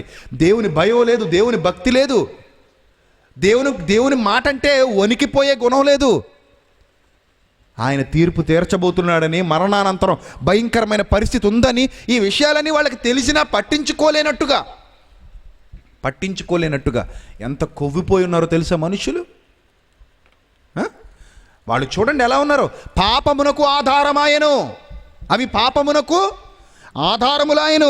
అందుకే నేను అతని కొరకు నా ధర్మశాస్త్రము పరిపూర్ణంగా వ్రాయించి నియమించాను. ఎందుకు? వీడు చెడిపోతున్నాడు, ఈ చెడిపోయే మనస్తత్వం వీడిలో ఉంది. ఎప్పుడైతే ధర్మశాస్త్రం ఇస్తానో, నా మాటలు ఇస్తానో, నా ఇష్టాలు ఇవని చెప్తానో, వీటిని బట్టి వాడు బాగుపడతాడు, వాడు బ్రతుకుని ఏం చేసుకుంటాడు? మార్చుకుంటాడు అని నేను ఆశించి నా మాటలు వాళ్ళకిస్తే, ఆ ధర్మశాస్త్రం పరిపూర్ణంగా నేను వ్రాయించి నియమించినను వాటిని అతడు అన్యములుగా ఎంచెను. నాకు అర్పింపబడిన పశువులను వధించి వాటిని భుజించుదురు. అర్పించింది ఎవరికట? ఆయనకే. వధించి ఏం చేస్తారట వీళ్ళు? భుజిస్తారు. మొక్క, మంచింగు, మందు. బాగుంది. ఎవరికి ఇచ్చారు ఇది? దేవుడికి. ఇప్పుడు బలులు లేవులేండి, కోత మామూలే, కోత ఆగలేదు, బలిలు లేవంతే. అంటే దేవుడికి అని అనుకోకుండా పక్కలకి వెళ్ళి కోసుకొచ్చేయండి, ఎంత కొట్టించారండి, ఎన్ని కొట్టించారు అని అడుగుతారు అంతే. ఇప్పుడు మళ్ళీ ఈ మొక్కల గురించి మళ్ళీ పెద్దక్కల గొడవ. పెద్దక్కలు అంటే తెలుసు కదా మీకు, పెద్దల భార్యలు. భోజనాలు అయిపోయిన తర్వాత క్యారేజీలు వేసుకెళ్ళిపోవడం. మా ఆయన పెద్దే, మీ ఆయన పెద్ద అయితే మా ఆయన పెద్ద కాదనుకుంటున్నావా? మా ఆయన ఇంకా పెద్ద. మరి పెద్ద భార్య పెద్దక్క వచ్చినప్పుడు పెద్దక్కకి పెద్ద క్యారేజీలో పెట్టొద్దా? పెట్టాలి. మరి అదేంటి చిన్నక్కకేమో ఆ క్యారేజీలో పెట్టి పెద్దక్కకి ఈ క్యారేజీలో పెడితే ఎలాగా? పెద్దక్కకి ఇంకా పెద్ద క్యారేజీలో పెట్టాలి. అంటే ఒక రోజు వేసేసి మీటింగ్లకి 3 రోజులు తినేయాలి ఫ్రిడ్జ్లో పెట్టేసుకుని. అదేనేటి భక్తి? ఇదేంటి భక్తి? ఇంతకు మించి భక్తే ఉంది మాకు. మా భక్తి మా కడుపే మా దేవుడు, వారి కడుపే వారి దేవుడు అన్నాడు. వారి కడుపే వారి దేవుడు. ఇలాంటి బ్రతుకుతున్నప్పుడు ఆయన అంటున్నాడు, నా కరిపింపబడిన పశువులను వధించి వాటిని భుజించుదురు. అట్టి బలులయందు యెహోవాకు ఇష్టము లేదు. చూసారా ఎంత క్లియర్గా ఉన్నదో? అట్టి బలులయందు యెహోవాకు ఇష్టము లేదు, అది నాకు ఇష్టమైన కార్యం కాదు. మీ బ్రతుకు బాగాలేనప్పుడు, మీ పాపం అధికమైపోయినప్పుడు, మీ జీవితం లోక వ్యామోహంలో నిండిపోయినప్పుడు, లోకాశలకు లొంగిపోయి శరీరాశకు, నేత్రాశకు, జీవపు అహంకారానికి మీరు దాసోహం అయిపోయినప్పుడు, ఈ కార్యక్రమాలన్నీ మీరు నా కోసం చేసినా వాటిని నేను స్వీకరించే విధంగా లేను. ఇవి నాకు మీరు ఇచ్చినా వాటిని నేను కోరుకోవడానికి సిద్ధంగా లేను. వాటిని నేను కోరుకోవట్లేదు. వాటిని కావాలని నేను మిమ్మల్ని అడగట్లేదు. నేను మిమ్మల్ని తెమ్మన్నానా? మీ బలులు నాకేలా? నేను మిమ్మల్ని అడిగానా? అవి తెచ్చి ఇలా నీతిమాలిన బ్రతుకులు బ్రతకమని నేను మీకు చెప్పానా? వద్దు. అదే చెప్తున్నాడు ఆయన. అలా వద్దు, అలా నేను కోరుకోవట్లేదు. వాటి యందు యెహోవాకు ఇష్టము లేదు. త్వరలో ఆయన వారి దోషమును జ్ఞాపకమునకు తెచ్చుకొని వారి పాపములను బట్టి వారిని శిక్షించును.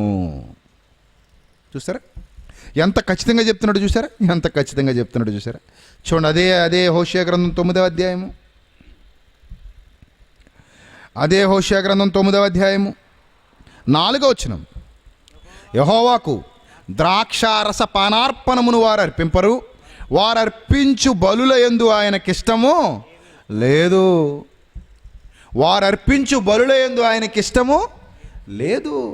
కోరుకోవట్లేదండి, ఆయనకి ఇష్టం లేదండి. వీళ్ళ కార్యాలు ఆయనకి ఇష్టం లేదండి. వాళ్ళ బ్రతుకు ఆయనకి ఇష్టం లేదండి. వాళ్ళు తెచ్చేవి ఆయనకి ఇష్టం లేదండి. అసలు వాళ్ళంటేనే ఆయనకి ఇష్టం లేదండి. కయీను అర్పణ తెచ్చాడు, హేబేలు కూడా ఏం తెచ్చాడు? అర్పణ తెచ్చాడు. దేవుడు కయీనును అతని అర్పణను లక్ష్య పెట్టలేదు. మొదట కయీనును లక్ష్య పెట్టలేదు గనుకనే అతని అర్పణను లక్ష్య పెట్టలేదు. దేవుడు హేబేలును అతని అర్పణను లక్ష్య పెట్టెను. ఎందుకు? హేబేలు దేవుని దృష్టికి యథార్థవంతుడుగా ఉన్నాడు గనుక అతని అర్పణను స్వీకరించాడు. కయ్యను దేవుని దృష్టికి యథార్థవంతుడుగా లేడు గనుక కయ్యనును బట్టి అతని అర్పణను కూడా ఏం చేశాడు? త్రోసివేశాడు. అంటే దీన్ని బట్టి మనకు అర్థమైన పాఠం ఏంటి? దేవుడు అర్పణలకు పడిపోయేవాడు కాడు.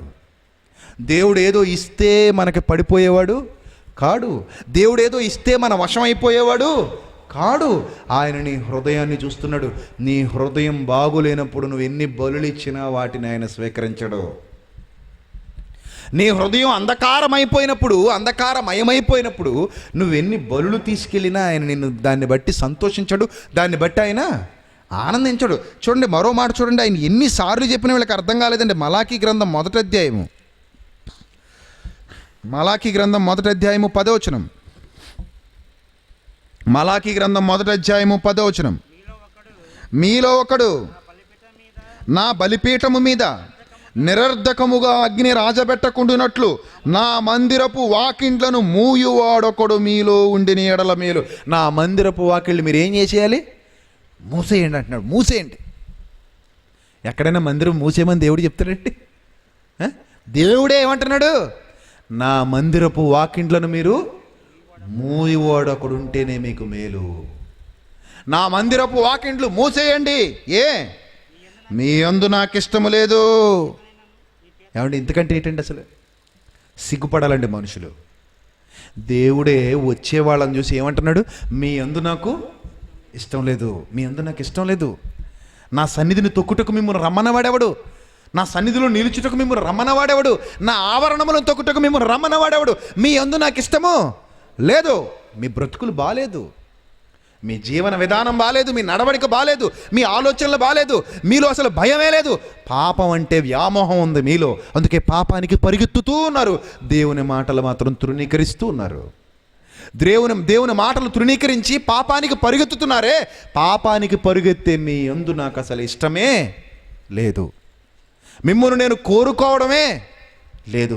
ఏమండి, ఎంత సూటిగా పరలోకపు తండ్రితో తృణీకరింపబడుతున్నారంటే పరలోకానికి ఎలా చేరుతారండి?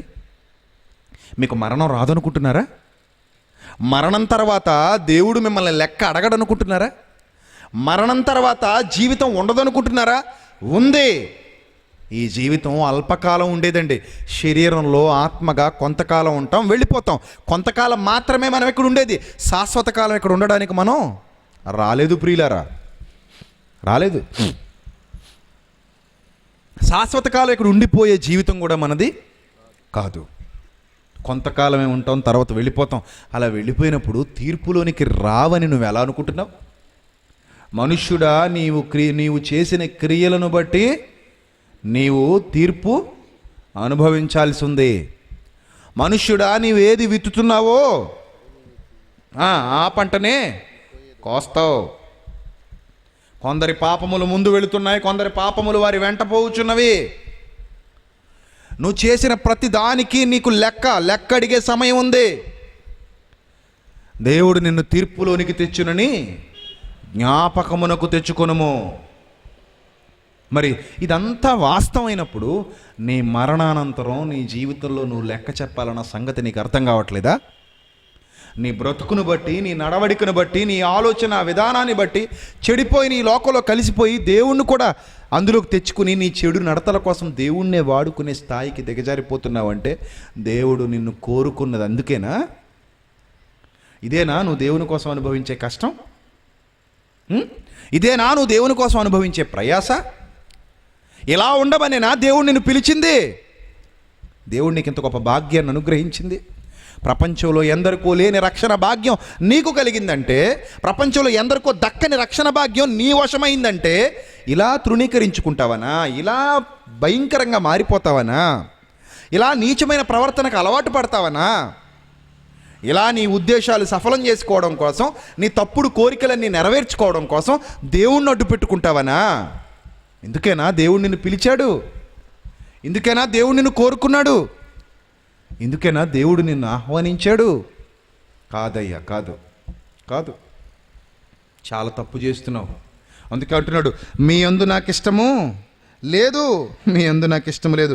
మీ చేత నేను నైవేద్యమును అంగీకరింపనని సైన్యములకు అధిపతియగు యెహోవా సెలవిచ్చుచున్నాడు. చూసారా, మీ చేత నేనేమి అంగీకరించను, మీరు ఇచ్చేవి నాకు వద్దు, ఎందుకంటే మీ యందు నాకు అసలు ఇష్టమే లేదు. ఎందుకు? మీ కార్యాలు బాలేదు. కానీ ఇంత క్లియర్గా ఉన్నా కూడా వీళ్ళు ఏమనుకుంటున్నారు తెలుసా? మేము చేసే దేవుడి కోసం అండి, మేము చేసే దేవుడి కోసం, మేము అంతా దేవుడి కోసమే చేస్తున్నాం, మేము అన్ని దేవుడి కోసమే చేసేస్తున్నాం, దేవుని పేరు మీద ఈ కార్యాలన్నీ చేసేస్తున్నాం. ఎంత మోసపోతున్నారు ప్రియులారా, ఎంత మోసపోతున్నారండి. ఈ వాక్యం అంతా మనసులో పెట్టుకుని ఒక్కసారి సమాజాన్ని చూడండి, ఈ మాటలన్నీ మనసులో పెట్టుకుని ఒక్కసారి సంఘాలను చూడండి, ఎలా ఉన్నాయండి? బాగున్నాయంటారండి. ఏమండి నేను ఏమైనా అంటే అన్నానంటారు, కానీ నేను ఇలా అంటంలో అర్థం ఉందా లేదా మీరు చెప్పండి. మనస్ఫూర్తిగా గుండెల మీద చెయ్యేసుకుని, నాకే దేవుని సేవకుడిగా ఎంత బాధ అవుతుందంటే దేవునికి ఇంకెంత బాధ అవుతుందండి. నాకే ఇంత ఆవేదన కలుగుతుందంటే ఆయనకి ఇంకెంత ఆవేదన కలుగుతుందండి. ఏమంటే అసలు ఆయనకి ఆవేదన కలిగించే బతుకు ఒక బతుకేనా? ఆయన మీద ఆధారపడి బతుకుతూ, సమస్త విషయాల యందు ఆయన కృపను బట్టి జీవిస్తూ, ఆయన అనుగ్రహించిన ఈ ప్రకృతిలో ఆయన ప్రేమించిన ప్రేమను బట్టి, ఆయన చూపించే ఆదరణను బట్టి, ఆయన పెట్టే అన్నం తింటూ, ఆయన ఇచ్చినటువంటి ప్రకృతి కింద బతుకుతూ, ఆయన పాదాల కింద జీవితాన్ని జీవిస్తూ, ఆయనకే ఆవేదన కలిగించే జీవితాలు జీవించడం ఏమైనా న్యాయంగా ఉందంటారా? ఆయన కంట కన్నీరు రప్పించే బతుకు ఒక బతుకేనంటారా? ఆయన్ని బాధ పెట్టే బతుకు ఒక బతుకేనంటారా? ఒక్కసారి పరీక్ష చేసుకోండి ప్రియులారా, ఒకసారి పరీక్ష చేసుకోండి, మీకు మీరే ఆలోచన చేసుకోండి. ఎవరో వచ్చి మీకు చెప్పాల్సిన అవసరం లేదు. దేవుని మాట ఒక్కటి చాలు నీ హృదయాన్ని తాకడానికి. దేవుని మాట ఒక్కటి చాలు నిన్ను ఆలోచింపజేయడానికి. దేవుని వాక్యం నీతో సూటిగా మాట్లాడుతుంటే, సూటిగా మాట్లాడుతున్న ఆయన వాక్యాన్ని ఒక్కసారి స్వీకరిస్తే చాలు, నువ్వు చేస్తున్నది ఏంటో నీకు ఈజీగా అర్థమైపోతుంది. నీ కష్టం ఆయన కోసం కాదని నీకు తెలుస్తుంది. నీ కష్టం ఆయన కోసం కాదు, నువ్వు చేసేది దేవుని కోసం కాదు. నీ క్రియ బాగులేనప్పుడు, నీ బ్రతుకు బాగులేనప్పుడు, నీ జీవన విధానం బాగులేనప్పుడు నువ్వు నేను చేసేవన్నీ దేవుడి కోసం అండి అని దేవుని పేరిట నీ ఇష్టాలు నెరవేర్చుకోవడం నిజంగా చాలా మోసం అండి, చాలా మోసం అండి. దాన్ని బట్టి దేవుడు ఇంకా కఠినమైన తీర్పులో నిన్ను తీసుకెళ్తాడు. అన్యజనుడు అంటే వాడికి తెలీదు, తెలియక వాడికి నచ్చిన బ్రతుకు వాడు బతికేస్తున్నాడు. నువ్వు తెలిసి నాటకం ఆడుతున్నావు, ఎటు కాకుండా అటు కాకుండా. వేషధారి బ్రతుకిది. ఈ వేషధారి బ్రతుకును ఆయన ఎప్పుడు ఇష్టపడ్డండి? అస్సలు ఇష్టపడ్డండి. ఈ వేషధారి జీవితాన్ని ఆయన అసలు కోరుకోడండి. అలా ఉండాలని ఆయన మనల్ని పిలవలేదండి, అలా ఉండాలని పిలవలేదు. ఇలా మేము కష్టం అనుభవిస్తున్నామని చెప్పుకున్నా ఆయన హర్షించడు, ఆయన ఆమోదించడు, ఆయన ఎంత మాత్రం సహించడు. ఆయన ఎంత ఖచ్చితంగా చెప్తున్నాడండి, ఎలాంటి వారు కావాలో ఎంత ఖచ్చితంగా చెప్తున్నాడు. చూడండి ఎంత ఖచ్చితంగా చెప్తున్నాడో, ఎలాంటి వారు కావాలో, ఏ విధమైన మనస్సాక్షి ఆయనకి ఇష్టమైనదో ఎంత ఖచ్చితంగా చెప్తున్నాడో మీరు జాగ్రత్తగా చూడగలిగితే, కీర్తనల గ్రంథం 51వ కీర్తన, కీర్తనల గ్రంథం 51వ కీర్తన 6వ వచనం చూద్దాం ప్రియులారా. కీర్తన 51:6. నీవు అంతరంగములో సత్యము కోరుచున్నావు, ఆంతర్యమున నాకు జ్ఞానమును తెలియజేయదు. నేను పవిత్రుడనగునట్లు హిస్సోపుతో నా పాపమును పరిహరింపుము. హిమము కంటెను నేను తెల్లగా ఉండునట్లు నీవు నన్ను కడుగుము. 17వ వచనం, 16వ వచనం చూద్దామండి. 16వ వచనం, నీవు బలిని కోరువాడవు కావు. ఇశ్రాయేలు అందరూ ఏమిచ్చారట ఇప్పటివరకు? ఏమిచ్చారు? బలులు ఇచ్చారు. ఇస్తుంటే ఆయన ఏమంటున్నాడు? నాకు ఇష్టం లేదు, మీ బలుల యందు నాకు ఇష్టం లేదు, నాకు అసలు మనసు లేదు, నాకు మీ యందు ఇష్టం లేదు, మీ బలుల యందు ఇష్టం లేదు, మీ నైవేద్యాలు ఎందు ఇష్టం లేదు, మీ అర్పణల ఎందు ఇష్టం లేదు. దావీదు ఏమంటున్నాడు తెలుసా? నీవు బలిని కోరువాడవు కావు, కోరిన ఎడల నేను అర్పించుదును, కోరిన ఎడల నేను అర్పించుదును. దహన బలి కూడా నీకు ఇష్టమైనది కాదు తండ్రి. నీకెందుకు తండ్రి ఇవన్నీ? నీకెందుకు తండ్రి ఇవన్నీ? అవి నువ్వు కోరువాడవు కావు తండ్రి. ఒకవేళ నువ్వు కోరితే నేను ఇస్తాను తండ్రి, ఎన్ని బలులైనా ఇవ్వగలను, కానీ బలుల యందు నీకు సంతోషం లేదు. బలుల యందు నీకు ఆనందం లేదు, మా అర్పణల యందు నీకు సంతోషం లేదు, మా అర్పణల యందు నీకు ఆనందం లేదు. ఇంత ఇచ్చేసాను కాబట్టి దేవుడు నన్ను బట్టి ఆనందిస్తాడని నేను అనుకోవడానికి లేదు. ఆయన మొదట కోరుతున్నది నా బలిని కాదు, ఆయన మొదట కోరుతున్నది నా నైవేద్యాన్ని కాదు, ఆయన మొదట కోరుతున్నది నా అర్పణను కాదు, నేను చేసే కార్యక్రమాలు కాదు. మరి ఆయన కోరుతున్నది ఏంటో తెలుసా? విరిగిన మనస్సే దేవునికి ఇష్టమైన బలి. నీ మనసు విరిగిపోవాలి. దేని మీద? నువ్వు చేసిన పాపిష్టి పనుల మీద. మనసు విరిగిపోయిందండి అంటాం మనమే చాలా సందర్భాల్లో. మనసు విరిగిపోయిందండి. ఏమయ్యా వాళ్ళ ఇంటికి ఎందుకు వెళ్ళట్లేదు? మనసు విరిగిపోయిందండి. ఏమయ్యా ఆవిడతో ఎందుకు మాట్లాడట్లేదు? మనసు విరిచేసిందండి. మనసు విరిచేసింది. ఏమమ్మా నీ భర్తతో కాపురం చేయట్లేదటే? దరిద్రుడండి, మనసు విరిగిపోయిందండి. వాడి మీద ఏమి విరిగిపోయింది? మనసు విరిగిపోయిందండి. ఎందుకంటే రోజు తాగొచ్చి ఎన్ని కర్రలు విరిగిపోయాయండి, ఇంకా నా మనసు విరిగిపోదా? ఇంట్లో కర్రలు విరిగిపోయాయండి, తాగొచ్చాడు, అందుకని నాకేమైపోయింది? మనసు విరిగిపోయిందండి. ఇప్పుడు దేవుడు కూడా మనసు విరిచేసుకోమంటున్నాడు. ఆ విరిగిపోయిన మనసే నాకు కావాలంటున్నాడు. ఏ విరిగిపోయిన మనసు? పాపం పట్ల విరిగిన మనసు. ఎందుకమ్మా పాపం మానేశావు? మనసు విరిగిపోయిందండి. మనసు విరిగిపోయిందండి, ఇంకా నేను పాపం చేయలేనండి. మనసు విరిగిపోయిందండి, ఇంకా లోకం వైపు నేను చూడలేనండి. మనసు విరిగిపోయిందండి, ఆ లోక వ్యామోహాల వైపుకు నేను చూడలేనండి. దేవుని కోసం బ్రతకకుండా లోకం కోసం బ్రతికేశాను కదండి. దేవుని కోసం బ్రతకకుండా, దేవుని గురించి ఆలోచించకుండా లోకం గురించి ఆలోచించాను కదండి. లోకం వైపు పరుగులెత్తాను కదా. మనసు విరిగిపోయిందండి, ఇంకా మనసు విరిగిపోయింది. అలాంటి విరిగిన మనసే నాకు ఇష్టమైన బలి. ఇస్తావా? ఆ బలి ఇస్తావా? పాపం పట్ల మనసు విరిచేసుకుని, లోకం పట్ల మనసు విరిచేసుకుని, లోక వ్యామోహాల పట్ల మనసు విరిచేసుకుని, శరీరాశల పట్ల మనసు విరిచేసుకుని, నేత్రాశ పట్ల మనసు విరిచేసుకుని, జీవపు డంబం పట్ల మనసు విరిచేసుకుని, అలా విరిగిపోయిన మనస్సుతో అద్భుతమైన ఆ బలి దేవునికి సమర్పిస్తావా? సమర్పించగలవా? అది ఇవ్వలేవా? అది ఇవ్వలేవు. నీ కోడిగుడ్లు, నీ సిక్కిడికాయలు, నీ దిక్కుమల్లి బీరకాయలు ఆయనకు అవసరం లేదు. నువ్వు పట్టుకొచ్చేస్తావే ఏదో ఎరముట్టోడికి వేసినట్టు గుప్పుడు బియ్యం, అవన్నీ ఆయనకు అవసరం లేదు. నువ్వు తిను 10 సార్లు తిను, 10 సార్లు 100 సార్లు తిను. ఆ కోడిగుడ్లు, ఆ సిక్కిడికాయలు మీదేసుకుని చావు. అవి కాదు ఆయనకు కావాల్సిందే. ఆయనకి ఇవ్వాల్సింది ఏంటో తెలుసా? పాపం పట్ల విరిగిపోయిన మనస్సు కావాలి. ఇస్తావా? ఇవ్వడానికి సిద్ధంగా ఉన్నావా? అలనాటి ఇశ్రాయేలీయులు ఇవ్వలేదండి. అది ఈనాటి క్రైస్తవులు కూడా ఇవ్వట్లేదండి ఆయనకి ఆ బలి. ఆయన కోరుతున్నది అదే. విరిగిన మనస్సు. పాపం పట్ల విరిగిపోవాలి నీ మనస్సు. చేసిన పనుల పట్ల పశ్చాత్తాపంతో విరిగిపోవాలి ఆ మనస్సు. ఎందుకమ్మా ఇలాగైపోయావంటే, ఇలాగైపోయింటే విరిగిపోయిందండి, మనసు విరిగిపోయిందండి. ఎంత పాపం అండి నేను చేసింది, ఎంత కాలం అండి లోకానికి నేను కనెక్ట్ అయిపోయి బ్రతికాను. విరిగిపోయిందండి మనసు. విరక్తి పుట్టిందండి లోకం మీద, వెగటు పుట్టిందండి ఈ పాపం మీద, ఈ పాత రోత జీవితం మీద వెగటు పుట్టి మనసు విరిగిపోయి నా ప్రభు పాదాల చెంతకు ఆశ్రయం కోరి వచ్చాను. అలా వచ్చిన వాళ్ళనండి దేవుడు ఆశ్రయించాడు. ఆ దేవుడికి ఆశ్రయం కల్పించాడు. అలా వచ్చిన వాళ్ళకే ఆశ్రయం కల్పించాడు ఆయన. ఆ పాదాలు పట్టుకుని కన్నీళ్లతో కడిగింది చూశారు? కన్నీళ్లతో కడుగుతుంటే తన్మయానికి గురయ్యాడు. విరిగిపోయిన మనస్సు పట్టుకుని వచ్చింది అక్కడికి. విరిగిపోయిన మనసు తీసుకొచ్చి ఆయన పాదాల మీద కొమ్మరించేసిందండి కన్నీరుగా. విరిగిపోయిన మనసుతో వచ్చింది. విరిగిపోయిన మనసుతో వచ్చి ఆయన పాదాలు కన్నీళ్లతో తడిపేస్తుంటే ఇదే నాకు ఇష్టమైన బలి. అవును, ఇదే నాకు ఇష్టమైన బలి. ఈ బలి నేను కోరుతున్నాను అన్నాడు. విరిగిన మనస్సే ఆయనకి ఇష్టమైన బలి. నీ దగ్గర ఉందా బలి? నువ్వు ఇవ్వగలవా ఈ వాక్యం విన్న తర్వాత ఆ బలి? ఓ క్రైస్తవుడా, ఓ క్రైస్తవురాలా, నువ్వు ఇవ్వగలిగే పరిస్థితిలో ఉన్నావా ఆ విధమైన బలి? అదే కోరుతున్నాడు దేవుడు నీ దగ్గర. ఇవ్వాలి. విరిగిన మనస్సే ఆయనకి ఇష్టమైన బలి. దేవా, విరిగి నలిగిన హృదయమును నీవు అలక్ష్యం చేయవు. అలా విరిగిపోవాలి, నలిగిపోవాలి. అలాంటి మనసు కావాలి దేవుడికి. అలాంటి మనసు కావాలి.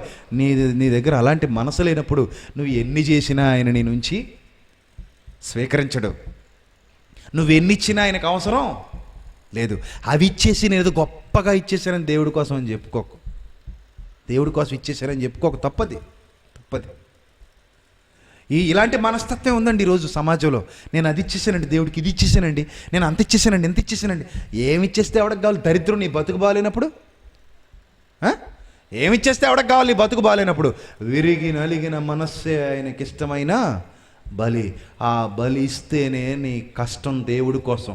ఆ బలి ఇవ్వని వాడి కష్టం దేవుని కోసం కాదు, అది దేవునికి ఇష్టం కాదు. రేపటి దినాన మరిన్ని మహాజ్ఞాన సంగతులు నేర్చుకుందాం. తలలు వంచండి, ప్రార్థన చేసుకుందాం. క్రీస్తునందు మమ్మల్ని అతి మిక్కిలిగా ప్రేమించిన మా కన్న తండ్రి, విలువైన మీ మాటలతో మమ్మల్ని సంధించారు, మాకు బుద్ధి చెప్పారు, మీ మనసు మాకు తెలియజేస్తున్నారు తండ్రి. మీ మనస్సును ఆలోచించి వాటి ప్రకారంగా ప్రవర్తించగలిగే ధన్యత మీ పిల్లలకు ప్రసాదించండి తండ్రి. ఈ కడవరి దినాలలో, ఈ దుర్దినాలలో చెడిపోక మీకోసం నమ్మకంగా బ్రతికే పిల్లలుగా అందరూ ఉండినట్లు సహాయం చేయండి. విరిగిన మనస్సుతో, నలిగిన మనస్సుతో మీ పాదాల చెంతకు చేరి కన్నీళ్లతో మీ పాదాలు తడిపి ఆ బలిని మీకు సమర్పించగలిగే ధన్యకరమైన జీవితాన్ని మీ కుమారుని కొరకు, మీ కుమారుని మాటల కొరకు ఆతురపడి పరిగెత్తుతూ మీ కుమారుని ఆశ్రయించే పిల్లలుగా ప్రతి ఒక్కరూ ఉండినట్లు సహాయం చేయమని త్వరలో మా కొరకు రానైన ప్రభువును మా ప్రియరక్షకుడైన క్రీస్తు యేసు వారి శ్రేష్టమైన నామంలో ఈ ప్రార్థన మనవులు అడిగి వేడుకొనిచున్నాం మా కన్న తండ్రి. ఆమెన్. అందరికీ వందనాలండి.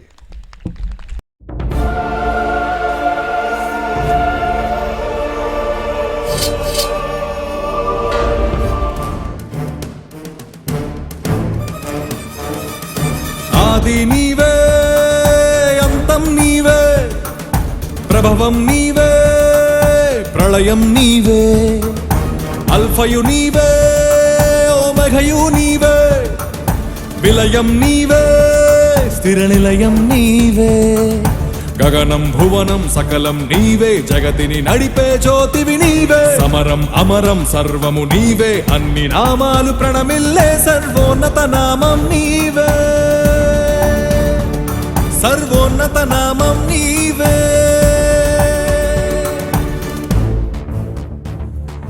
సర్వలోక న్యాయాధిపతి, సర్వలోక న్యాయాధిపతి, సర్వలోక న్యాయాధిపతి, సర్వలోక న్యాయాధిపతి,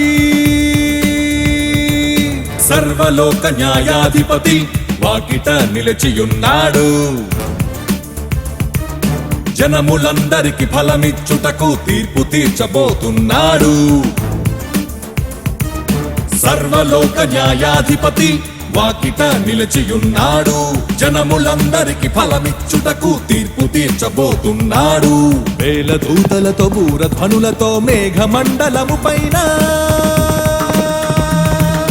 యూదా గోత్రపు కదమ సింహముతో కదలి వస్తుంది సేన. క్రీస్తు న్యాయపీఠం ఎదుట ప్రత్యక్షం కావాలందరూ. క్రీస్తు న్యాయపీఠం ఎదుట ప్రత్యక్షం కావాలందరూ.